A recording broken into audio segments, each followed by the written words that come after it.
जदीद भारत की तारीख 8वीं जमात सबक नंबर 2 यूरोप और भारत दरसी किताब सफ़ा नंबर 5। अजीज़ तलबा, आज हम 8वीं जमात के मजमून तारीख के सबक नंबर 2 यूरोप और भारत के बकिया हिस्से का मुताला करेंगे। इससे कबल हम मज़कूरा सबक का 3 हिस्सों में मुताला कर चुके हैं। मज़ीद मुताला शुरू करने से कबल हम पढ़े गए गुज़िश्ता नुकात का इयादा करेंगे ताकि तारीख़ी वाक़यात को सिलसिलावार समझने में आसानी हो।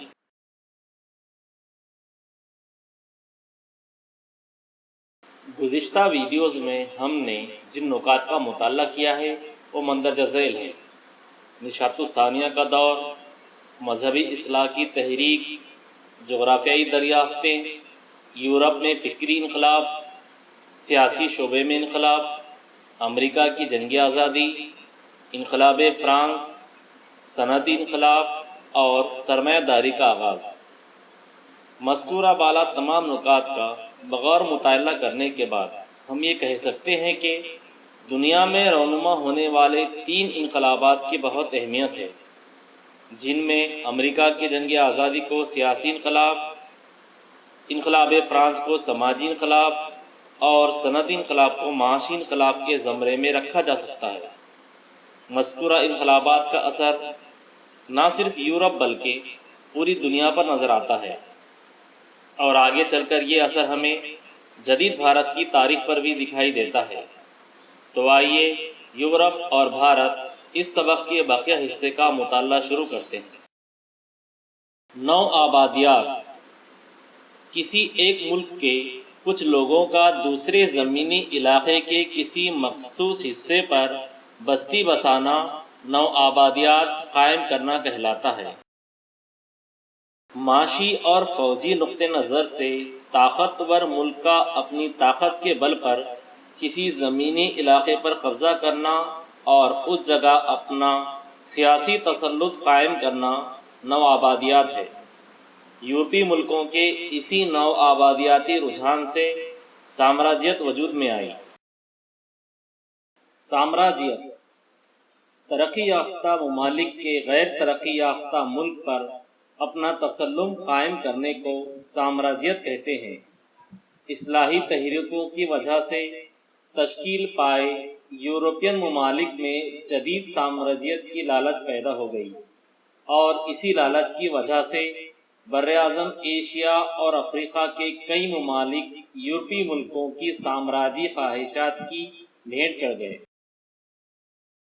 बरतानवी ईस्ट इंडिया कंपनी की भारत में साम्राज्यत वास्को डी गामा के भारत के मगरबी साहिल पर वाक़े कालीकट बंदरगाह पहुँचने के बाद 16वीं सदी के आगाज़ में पुर्तगीज़ों ने भारत के मगरबी साहिल पर अपनी हुकूमत कायम की। 17वीं सदी में डच, अंग्रेज़ और फ्रांसीसी ताजिर भी भारत आए। इस वक्त भारत में मुग़लों की मजबूत हुकूमत कायम थी। भारत में तिजारती इजारादारी हासिल करने के लिए यूरोपी हुकूमतों में सख्त मुकाबला आराई हुई। सन 1600 ईस्वी में अंग्रेज़ों ने भारत से तिजारत करने के लिए बरतानवी ईस्ट इंडिया कंपनी कायम की थी। इस कंपनी ने शहंशाह जहांगीर से इजाज़तनामा हासिल करके सूरत में अपनी तिजारती कोठी कायम की। इस कंपनी के तवसत से भारत से इंग्लिस्तान की तिजारत होती थी। अंग्रेज़ों और फ्रांसीसियों में तसादुम। भारत में तिजारती बरतरी हासिल करने के लिए गैर मुल्की हुकूमतों के दरमियान सख्त मुकाबला आराई जारी थी। 18वीं सदी में कर्नाटक की गद्दी के लिए भारतीय हुक्मरानों में झगड़ा शुरू हो गया।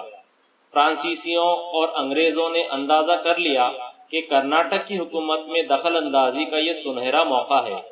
नवाब की गद्दी के एक दावेदार को फ्रांसीसियों ने और दूसरे दावेदार को अंग्रेज़ों ने फ़ौजी मदद बहम पहुंचाई। इस तरह भारत में तिजारती मुकाबला आराई में अंग्रेज़ और फ्रांसीसी एक दूसरे के हरीफ थे। इस मुकाबला आराई की वजह से अंग्रेज़ों और फ्रांसीसियों के दरमियान 3 जंगें हुई। इन जंगों को कर्नाटक की जंगें कहते हैं। کرناٹک کی تیسری جنگ میں انگریزوں نے فرانسیسیوں کو فیصلہ کن شکست دی۔ اس طرح بھارت میں برطانوی ایسٹ انڈیا کمپنی کے مد مقابل کوئی طاقتور حریف باقی نہ رہا۔ بنگال میں برطانوی ایسٹ انڈیا کمپنی کے اقتدار کی بنیاد۔ بنگال بھارت کا انتہائی خوشحال صوبہ تھا۔ 1756 میں سراج الدولہ بنگال کے نواب بن گئے۔ ایسٹ انڈیا کمپنی کے افسران مغل بادشاہ کی جانب سے صوبہ بنگال میں حاصل تجارتی مراعات کا ناجائز فائدہ اٹھانے لگے۔ انگریزوں نے نواب کی اجازت کے بغیر کولکاتہ میں اپنی تجارتی کوٹھیوں کے گرد فصیلیں بنا ڈالی۔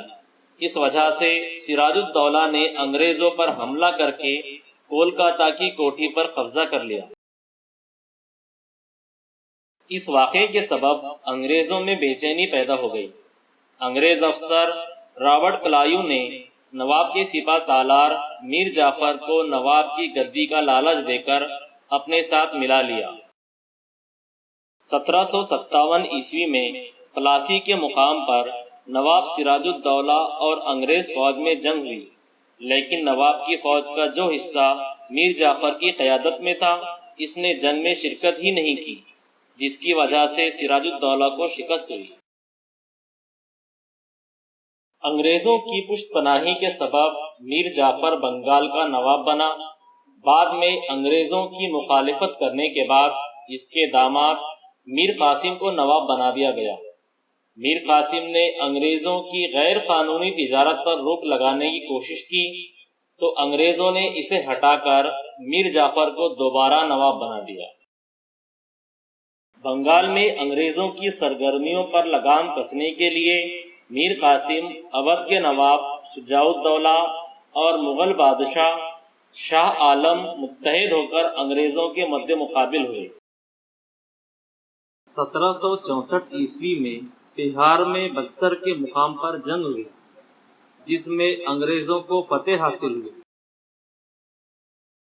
اس جنگ کے بعد الہ آباد معاہدے کے تحت صوبہ بنگال میں دیوانی یعنی محصول لگان وصول کرنے کا حق برطانوی ایسٹ انڈیا کمپنی کو مل گیا۔ اس طرح بھارت میں انگریز حکومت کی بنیاد بنگال میں رکھی گئی۔ انگریزوں اور میسور میں جنگ۔ میسور ریاست کے حیدر علی نے حملہ کر کے ریاست کا کاروبار اپنے قبضے میں کر لیا۔ حیدر علی کے انتقال کے بعد ان کے بیٹے ٹیپو سلطان تخت پر بیٹھے۔ انہوں نے انگریزوں کے خلاف جنگ جاری رکھی۔ آخر کار 1799 میں سرنگا پٹنم کی لڑائی میں ٹیپو سلطان شہید ہو گئے اور ریاست میسور پر انگریزوں کا قبضہ ہو گیا۔ سندھ پر انگریزوں کا قبضہ۔ بنگال اور میسور پر قبضہ حاصل کرنے کے بعد بھارت میں اپنی حکومت کو محفوظ کرنے کے لیے انگریز شمال مغربی سرحد کی جانب متوجہ ہوئے۔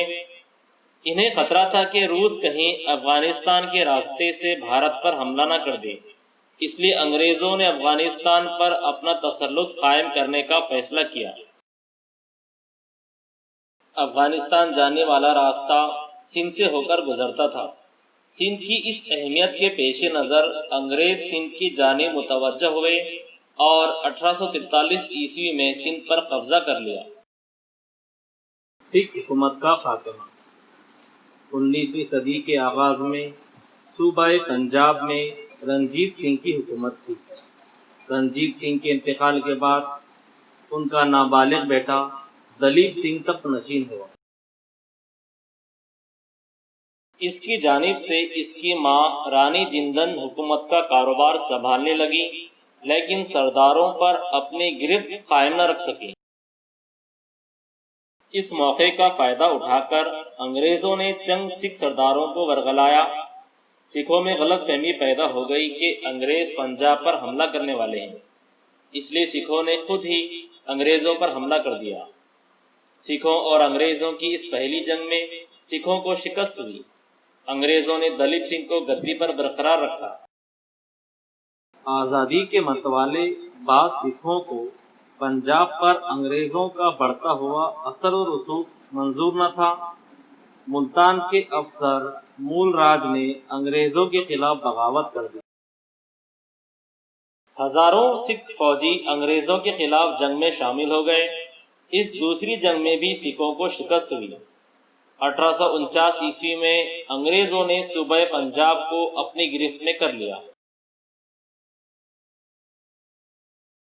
अजीज तलबा, यहाँ पर तारीख के सबक नंबर 2 यूरोप और भारत का इख्तिताम होता है।